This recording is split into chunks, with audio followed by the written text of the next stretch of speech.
کوئی شوگر کی پٹی بھی باندھ نہیں چاہتا. حضرت ایوب 18 سال بیمار رہے. زوجہ کہنے لگی دعا کر لو تو آپ فرمانے لگے بی بی سے کہ صحت کتنی دیر رہی؟ اس نے کہا 60 سال. تو آپ فرمانے لگے ذرا بیماری کو بھی 60 سال گزر لینے دو پھر دعا بھی کر لیں. یہ دعا کی اللہ، یہ لفظ کہے اللہ نے صحت دے دی، تندرستی آ گئی. ایک دن گھر میں بیٹھے بیٹھے زوجہ کہنے لگی کہ ایوب یہ بتاؤ دکھ اچھے کہ سکھ؟ آپ فرمانے لگے سارے دن ہی اللہ کے ہیں پر دکھ بڑے اچھے تھے. مجھ سے پوچھو تو دکھ بڑے اچھے تھے. کہا کس طرح؟ تو حضرت ایوب فرمانے لگے جب میں بیمار تھا تو 24 گھنٹے میں ایک دفعہ میرا رب میرا حال پوچھا کرتا تھا. ایک دفعہ میرا اللہ پوچھتا تھا ایوب تیرا حال کیا ہے؟ فرماتے ہیں 12 گھنٹے تو لذت ہی رہتی تھی کہ میرے رب نے میرا حال پوچھ لیا، اور اگلے 12 گھنٹے میں انتظار کرتا تھا مالک حال دوبارہ کب پوچھے گا. فرمانے لگے اب صحت تو ہو گئی ہے پر اب میرا رب میرا حال تو نہیں نہ پوچھتا. بھائی مشکلات جو ہوتی ہیں وہ تو تجھے سجا دیتی ہیں، سوار دیتی ہیں. تجھے یاد آتا ہے کوئی اپنا، جب تجھے درد ہوتی ہے نا، تکلیف ہوتی ہے، پھر تیرا دل کرتا ہے کوئی کندھا ملے جہاں میں سر رکھ کے رہوں. پھر اسی لیے تو کسی درویش سے کسی نے پوچھا تھا اپنا کون ہوتا ہے؟ تو کہا جو تجھے دکھ کے وقت یاد آئے وہ تیرا اپنا ہے. جو تجھے عین آزمائش کے وقت یاد آئے اور تجھے اس کا نمبر فوراً تیرے موبائل پہ چلنے لگے وہ تیرا اپنا سجن ہے جس کو تو دکھ کے وقت یاد کرے. تو بھائی مشکلات کے بعد جو اللہ آسانی دیتا ہے. حضرت ابراہیم کو آگ میں بھی پھینکا گیا، حضرت ابراہیم علیہ السلام کو ستایا بھی گیا، نکالا بھی گیا، لیکن جب ان مشکلات سے گزرے تو میرا رب فرماتا ہے وَإِذِ ابْتَلَىٰ إِبْرَاهِيمَ رَبُّهُ بِكَلِمَاتٍ فَأَتَمَّهُنَّ قَالَ إِنِّي جَاعِلُكَ لِلنَّاسِ إِمَامًا. کہا جب ابراہیم پورے اترے تو پھر ہم نے انہیں امام بنا دیا. یا اللہ کس طرح کی امامت دی؟ فرمایا میں نے اتنی اعلیٰ شان عطا کی ہے کہ اپنے لاڈلے رسول کو جناب ابراہیم کی نسل میں پیدا فرما دیا ہے. میں نے مصطفیٰ کو ان کی نسل میں پیدا کر دیا، قیامت تک کے لیے ان کا وقار بڑھا دیا. اللہم صلی علی محمد وعلا آل محمد کما صلیت علی ابراہیم وعلا آل ابراہیم. ان کی عظمت بڑھا دی اس لیے کہ جب وہ آزمائش سے گزر کر کے آئے پھر جو آسانی دی. میرے نبی پاک صلی اللہ علیہ وسلم نے دین ابراہیمی کی بہت ساری چیزوں کو رکھا. کہا میں ملت ابراہیمی پہ ہوں. جب کوئی مشکلات کو عبور کر کے آتا ہے، جب کوئی تکلیفیں سہ کر کے آتا ہے، اس کے لیے جو اجر ہوتا ہے، اس کے لیے جو پھر اللہ کتنی ذرا بڑی توجہ کیجئے گا. لوگ سمجھتے ہیں فلاں آدمی مشکل میں ہے تو شاید مشکل میں ہی رہے گا، فلاں آزمائش میں ہے تو شاید میرا اللہ فرماتا ہے ایک مشکل دے کے میں 2 آسانیاں بھی دوں گا. تم مشکل دیکھ رہے ہو، مشکل نہ دیکھو، وہ جو اس کو بعد میں آسانی آنے والی ہے، اور ڈبل جو میں اس پر نعمت کرنے والا ہوں اس کو دیکھو. حضرت یوسف کو بھائیوں نے کنویں میں ڈال دیا تھا، اور جب کنویں سے نکلے تو مصر کے بازاروں میں بکے، اور پھر زلیخا نے الزام لگایا تو حالات بگڑ گئے. حضرت یوسف کو جیل جانا پڑا. کتنی کٹھن زندگی تھی، لیکن میرے مالک کو کچھ اور ہی منظور تھا. کنویں میں گرنے والے، بازار میں بکنے والے، جیل میں جانے والے، الزام لینے والے جناب یوسف کو رب کریم نے اسی مصر کا بادشاہ بنا دیا. اللہ پاک نے اسی مصر کا حکمران بنا دیا. یاری تیری سونا ہے پر ازمیشاں تیریاں اگ. اے سونا پرکھیا جاوند آئی پہلو نال اگاں دے لگ. اس کے لیے تھوڑا سا جتن کرنا پڑتا، تھوڑے کٹھن حالات سے گزرنا پڑتا، تھوڑی آزمائشوں کا روپ دیکھنا پڑتا. ہم چاہتے ہیں کہ ہمیں چھیڑے کوئی نہ کوئی تکلیف نہ آئے، کوئی آزمائش. یہ ہو نہیں سکتا میرے بھائی. نامی کوئی بغیر مشقت نہیں ہوا. 100 بار جب عقیق کٹا تب جا کر نگی ہوا. ہم چاہتے ہیں کہ ہمیں کچھ بھی دقت نہ آئے، مشکلات نہ آئے. اور مشکلات تو انسان کو سنوارتی ہیں بھائی، وہ تو نکھارتی ہیں. کبھی پوچھا کرو جا کر کے کسی گندم کے دانے سے کہ تو کہاں سے ہو کے آیا ہے، کہاں سے نکل کے آیا ہے، تو وہ بتلائے گا کہ بڑے مشکل مراحل سے گزرا ہوں اور پھر اللہ نے مجھے طاقت دی ہے کہ میں انسان کے وجود کا حصہ بناؤں. تو بھائی کٹھن مراحل، آزمائشیں، تکلیفیں یہ انسان کو بڑا انسان بنا دیتی، یہ اس کے لیے ترقیوں کا پیش خیمہ ہوتی. ہمارے جوان پریشان ہو جاتے ہیں، عورتیں خاص کر کے اس بات پہ توجہ کریں، وہ بڑی جلدی غم لے جاتی ہیں. وہ کہتی ہیں جانے میرا کچھ ہوگا ہی نہیں، جانے میرا کچھ ہو ہی نہیں سکتا. میرے بھائی درجنوں اور بیسیوں لوگ ایسے ہیں جن کی اولادیں نہیں تھی لیکن نام ان کا ان سے بھی زیادہ ہے جو بڑے بڑے صاحب اولاد. حضرت خواجہ معین الدین اجمیری کو جانتے ہیں آپ لوگ؟ نہیں، جو جانتے ہیں وہ بولیں جانتے ہیں جی؟ لو جی، کافی سارے جانتے ہیں، تھوڑے جی رہ گئے نا۔ جانتے ہیں نا خواجہ صاحب کو؟ ان کے کسی بیٹے کو جانتے ہوں؟ نہیں جانتے، نہیں جانتے، نہیں جانتے آپ ان کے بیٹے کو۔ حضرت خواجہ معین الدین اجمیری رحمت اللہ تعالیٰ علیہ کے بیٹے کو نہیں جانتے، لیکن ویسے آپ ہندوستان میں کسی آدمی کو چھیڑ کے دیکھیں، وہ کہے گا میں خواجہ صاحب کا روحانی بیٹا ہوں، میں اولاد۔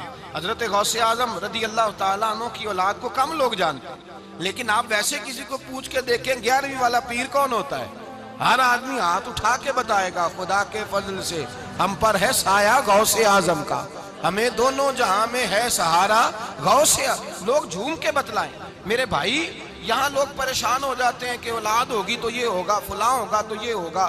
بھائی ایسی کوئی بات نہیں، میرے پاس پیسے ہوتے تو میرا ابا بیماری سے فوت نہ ہوتا۔ جو مالدار ہوتے ہیں تو کیا وہ بچ جاتے ہیں؟ حضرت اسرائیل انہیں چھوڑ جاتے ہیں؟ او خدا کے بندے تو کیسی بات کر رہا ہے؟ یاد رکھ، یہ جو آزمائشیں ہوتی ہیں، یہ جو تکلیفیں ہوتی ہیں، یہ جو تھوڑے سے مشکل حالات ہوتے ہیں۔ حضرت یونس علیہ السلام کی دوستی ہوگی حضرت جبریل امین سے، تو جناب جبریل ملنے آئے۔ حضرت یونس علیہ السلام فرمانے لگے جبریل میرا دل کرتا ہے مجھے اس بندے کی ملاقات کرا جو اللہ کا سب سے زیادہ عبادت گزار بندہ ہے۔ حضرت جبریل امین لے گئے دور دور فلسطین کے علاقے میں، اور لے جا کر ایک بندے سے ملاقات کرائی جس کی دونوں آنکھیں بھی کوئی نہیں تھی، دونوں بازو بھی کوئی نہیں تھی، دونوں پیر بھی کوئی نہیں تھی، اور اس بندے کی زبان پر لفظ بڑا کیا جاری تھے، یا اللہ تیرا شکر ہے، یا اللہ تیرا، بول کے کہیے یا اللہ تیرا، اے اللہ تیرا شکر ہے، شکر شکر کر رہا تھا۔ حضرت جناب سیدنا یونس علیہ السلام کہنے لگے میں نے تجھے عبادت گزار کو ملانے کو کہا تھا، تو کہاں لے آیا؟ تو حضرت جبریل کہنے لگے یا یونس، یہ ہر چیز جانے کے باوجود اپنے رب کی رضا پہ راضی ہے۔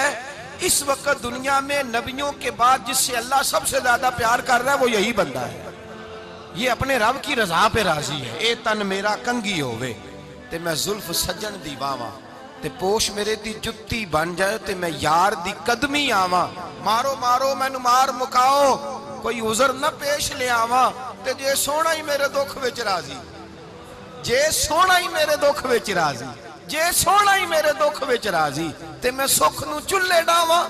مالک ہی جب اس حال میں راضی ہے تو بس ٹھیک ہو گیا، ٹھیک ہو گیا۔ وصل اچھا ہے نہ فراق اچھا ہے، بس جس حال میں محبوب رکھے وہی حال اچھا ہے، بس جس حال میں انہوں نے رکھا بات ٹھیک ہو گئی۔ اس میں اب انسان شکوہ کرتے پھرے کہ یہ کس طرح ہے وہ کس طرح، اپنے آپ کو مطمئن رکھا ہے۔ مشکل کے بعد جو آسانی حضرت لقمان حکیم، ان کے نام پر قرآن مجید کی پوری سورت ہے۔ حضرت لقمان حکیم علیہ رحمہ آپ اپنے بیٹے کو نصیحت کر رہے تھے، کہنے لگے بیٹا کو مشکل آئے تو گھبرانا نہیں، کوئی مشکل آئے تو کرے بیٹوں کو سمجھ آ جائے کہ مشکل آئے تو، سمجھ آ رہی ہے بات کی، مشکل آئے تو۔ اور کیا خوبصورت جملے، بیٹے کو بٹھا کے کہتے ہیں بیٹا چھوٹی مشکل آئے گی تو اللہ بڑی مشکلات آسان کر دے گا، سمجھو چھوٹی مشکلات آئیں تو اللہ نے بڑی مشکلیں اس نے آسان کر دی۔ اور آپ کو بتاؤں اصل انسان ہوتا ہی وہ ہے جو مشکلوں میں جینے کا ڈھب سیکھ جاتا ہے، وہ بن جاتا ہے جو کرب کے حالات میں جینے کا سلیقہ سیکھ جائے۔ اپنے بچوں کو یہ سمجھانا، حضرت لقمان بیٹے مشکل آئے تو گھبرانا نہیں، بڑی کو ٹال دیتی ہے، وہ نیکی کا اور آسانی کا پیش خیمہ ہوتی ہے، اللہ اس کے بعد آسانی سمجھا رہے ہیں۔ کچھ دنوں کے بعد کہنے لگے آؤ فلاں اللہ کے نبی کی ملاقات کو چلیں، فلاں نبی علیہ السلام سے ملنے چلتے ہیں۔ اس زمانے میں جو نبی تھے ان سے ملنے چلے گئے، بیٹے کو بات یاد تھی، گھوڑے پہ بیٹھے، امام ابن جوزی نے اس کو لکھا ہے، گھوڑے پہ بیٹھے تھے دونوں کے پاس گھوڑے تھے۔ اب رستہ بہت زیادہ تھا، کھانا ساتھ لے لیا، پانی ساتھ لے لیا، رستہ لمبا تھا، صحرا کا علاقہ تھا۔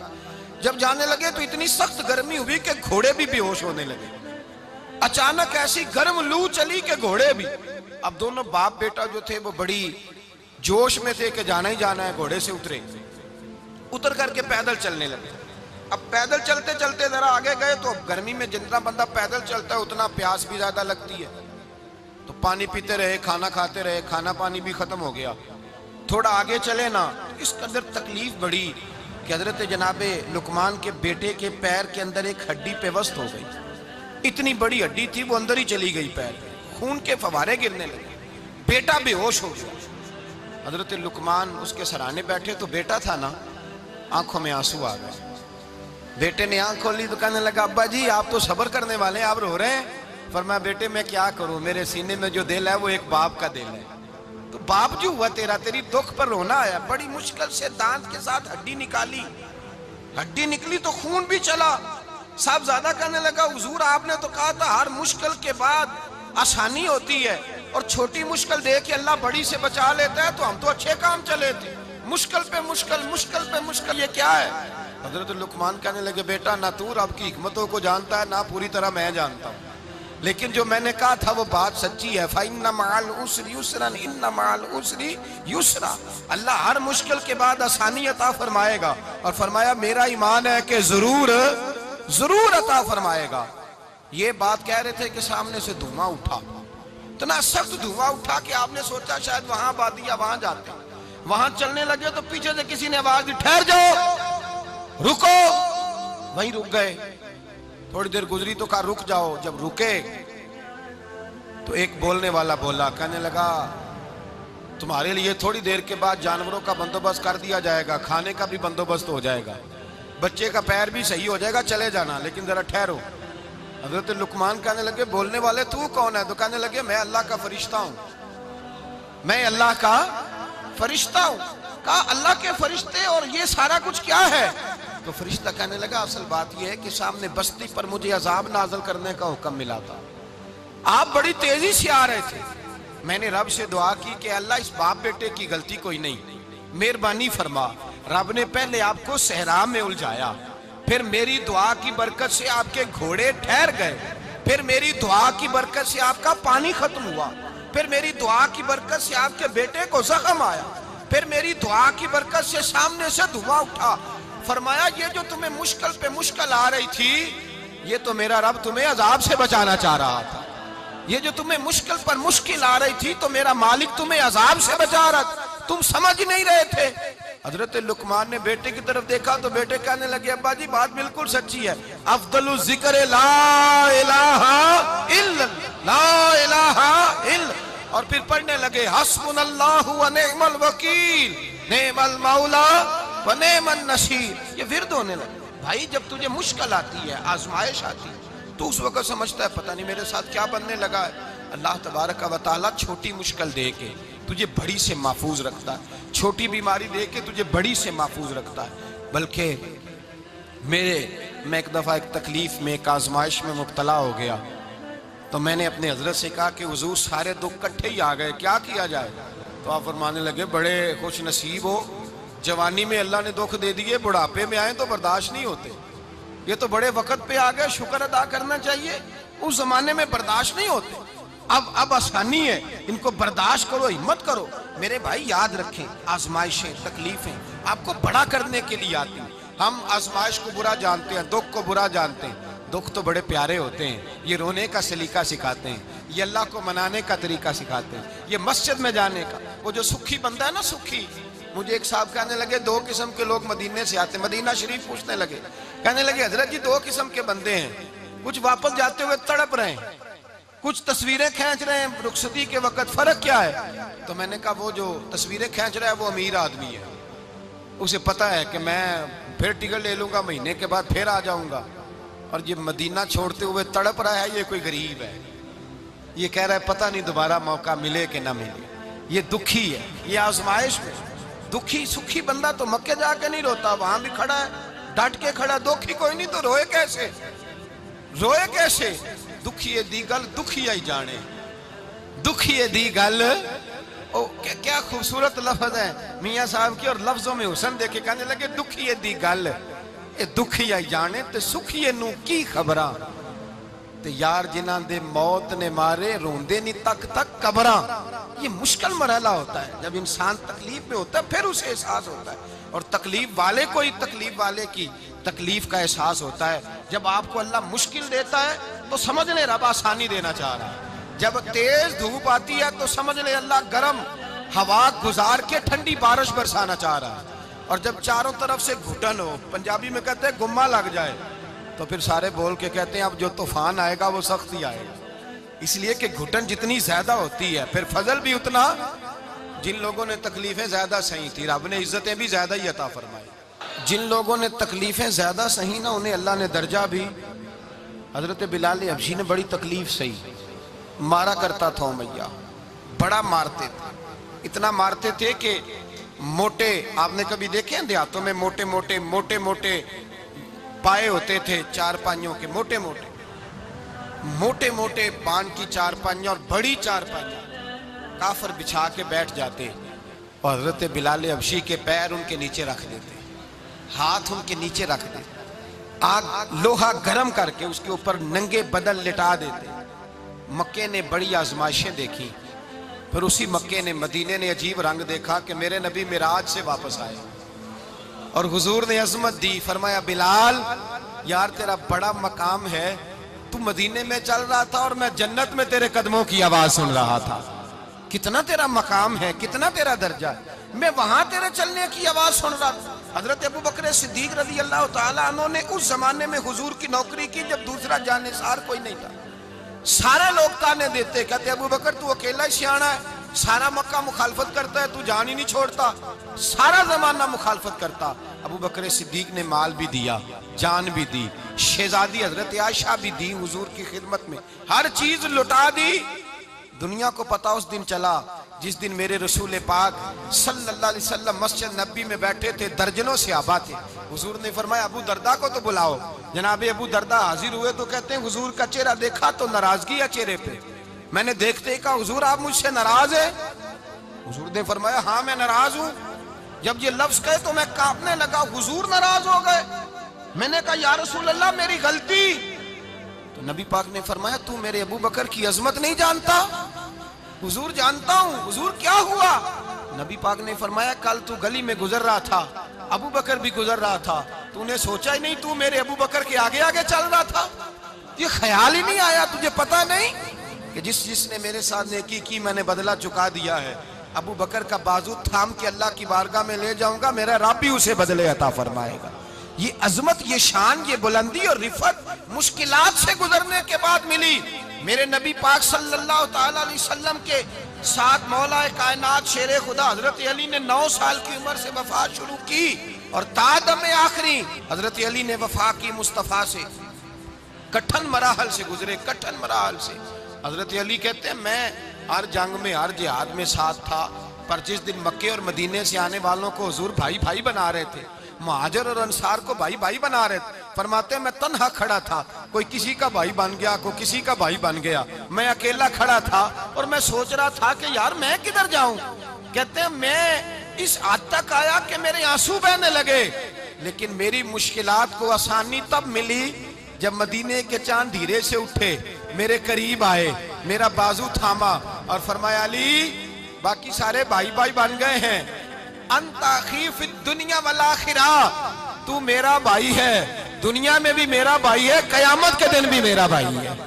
حضور نے اعزاز دیا اور غدیر خم کے موقع پر حضرت علی کا بازو تھام کے کھڑا کر کے حضور نے فرمایا من کنت مولا ہوں فہذا علی مولا، فرمایا جس کا میں مولا ہوں اس کے علی بھی مولا ہے۔ محبوب پاک سید عالم صلی اللہ علیہ وسلم نے جن لوگوں نے مشکلات برداشت کی پھر ان کو اعزاز ملا، ان کو درجے ملے، ان کے لیے جو آسانی۔ حضرت عثمان غنی نے صحابہ میں سب سے زیادہ مظلومیت کاٹی، سب سے زیادہ مظلومیت، 40 دن پانی بند رہا، کھانا بند رہا، تکلیف اور آزمائش کا وقت ہوا۔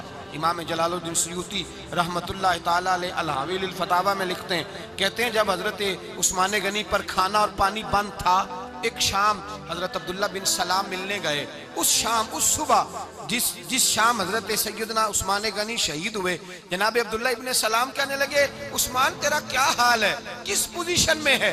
تو کہتے ہیں جناب عثمان غنی کہنے لگے عبداللہ آج میں بڑا سکھ میں ہوں۔ کہا 40 دن بیت گئے، کھانا نہیں آیا، پانی نہیں آیا، تو آج کیوں سکھی ہو؟ فرمانے لگے آج مدینے کی سامنے والی گلی میں نے مصطفیٰ کا دیدار کیا ہے، اور نبی پاک صلی اللہ علیہ وسلم نے فرمایا عثمان اگر تو کہے تو تیرے لیے پانی کا بندوبست کر دیا جائے، تیری مشکل آسان ہو جائے، اور اگر تو کہے تو تیرے لیے وہ آسانی کی جائے کہ آج تو میرے پاس آ کے روزہ افطار کر لے۔ تو حضرت عثمان غنی کہنے لگے میں نے مصطفیٰ سے عرض کیا حضور مجھے یہاں کا سوق نہیں چاہیے، مجھے وہ آسانی چاہیے جو آپ کے پاس افطار سے ملے گی۔ فرمانے لگے آج میں رخصت ہو جاؤں گا، افطار رسول اللہ کے پاس کروں گا۔ حضرت عبداللہ ابن سلام فرماتے ہیں پھر اس شام حضرت عثمان شہید ہو گئے۔ لوگ کہنے لگے عثمان شہید ہو گئے، اور میں کہنے لگا نہیں، انہوں نے جا کے نبی پاک کے دسترخوان پہ روزہ افطار کر لیا ہے۔ روزہ افطار بھائی، پھر بعد میں جو آسانی ملی ان لوگوں، جو ان لوگوں کو درجات نصیب ہوئی، کٹھن۔ حضرت عبداللہ مزنی حضور کے غلام تھے، قبیلہ مزن کے رہنے والے، والد فوت ہو گئے، چچا نے پالا تھا، اسلام قبول کر لیا، چچا اسلام